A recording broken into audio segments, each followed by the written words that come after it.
तेज हवा बगीचे में गूंज रही थी और सफेद गुलाब का पेड़ हल्के हल्के कांप रहा था। चांदनी में उसके फूल चमक रहे थे, लेकिन उन सब के बीच एक कली अलग थी। वो हल्की रोशनी में धड़क रही थी, जैसे उसमें दिल की धड़कन हो। रानी लिसांद्रा वहीं खड़ी रह गईं, उनकी सांसें थम गईं। वो यहाँ सिर्फ एक उम्मीद लेकर आई थीं, एक मन्नत, एक दुआ। उन्हें एक बच्चा चाहिए था, एक चमत्कार। और फिर उनकी आंखों के सामने वो गुलाब खिलने लगा। पंखुड़ियां धीरे धीरे खुलीं और उनके बीच एक नवजात बच्ची थी, चांदी जैसे बाल और आंखों में सितारों की चमक। रानी की आंखों में आंसू आ गए। एलेरियन राज्य की कहानी अब बदलने वाली थी। एवलिन बड़ी हुई, लेकिन वो किसी आम राजकुमारी जैसी नहीं थी।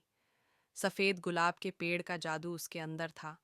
उसके कदमों से फूल खिलते, उसकी छुअन से बर्फ पिघलती और उसकी मौजूदगी से चारों ओर शांति फैल जाती। लेकिन हर तोहफे की एक कीमत होती है। दूसरी तरफ पहाड़ों के पार अंधेरे की धरती में काले राजा डार्क किंग ने उसे देख लिया था।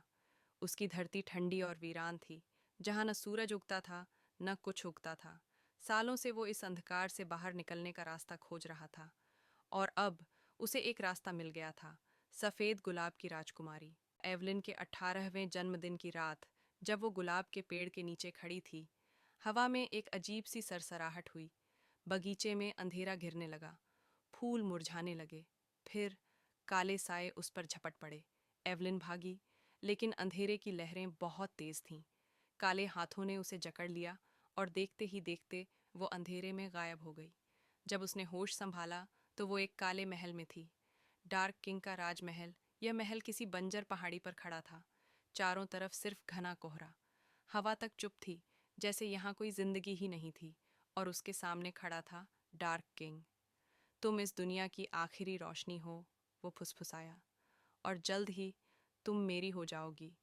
एवलिन ने कुछ नहीं कहा। उसने सिर्फ आंखें बंद कीं और सुना। इस अंधेरी धरती में भी उसे कहीं बहुत गहरे जिंदगी की एक हल्की सी धड़कन महसूस हुई। और तब उसे समझ आया, डार्क किंग हमेशा से ऐसा नहीं था। कभी वो भी रोशनी से बना था, लेकिन उसने अंधेरे को खुद पर हावी होने दिया। मैं इतनी आसानी से हार मानने वालों में से नहीं हूँ, एवलिन ने धीरे से कहा। उसने अपनी शक्ति को महसूस किया, वही जादू जो उसे गुलाब के पेड़ ने दिया था। एक गहरी सांस, और अगले ही पल अंधेरा चटकने लगा। महल की दीवारें दरारों से भर गईं और उनकी दरारों से सुनहरी बेलें उगने लगीं। डार्क किंग पीछे हट गया, लेकिन एवलिन आगे बढ़ी। उसने धीरे से अपना हाथ उसके दिल पर रखा। तुम्हारे अंदर अभी भी रोशनी बाकी है, उसने कहा। डार्क किंग ठिठक गया। अंधकार ने उसे छोड़ने से इनकार किया, लेकिन फिर उसकी आंखों में कुछ बदल गया। और फिर सदियों बाद अंधकार ने उसे आज़ाद कर दिया।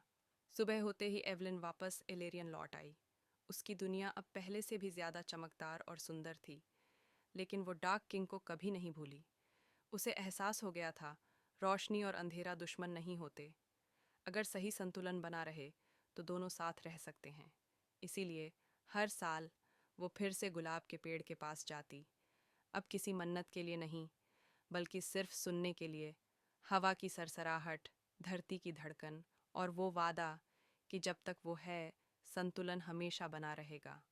और इस तरह सफ़ेद गुलाब की राजकुमारी की कहानी हमेशा के लिए जिंदा रही। माँ पापा से प्यार करने वाले बच्चे चैनल को ज़रूर सब्सक्राइब करें। धन्यवाद।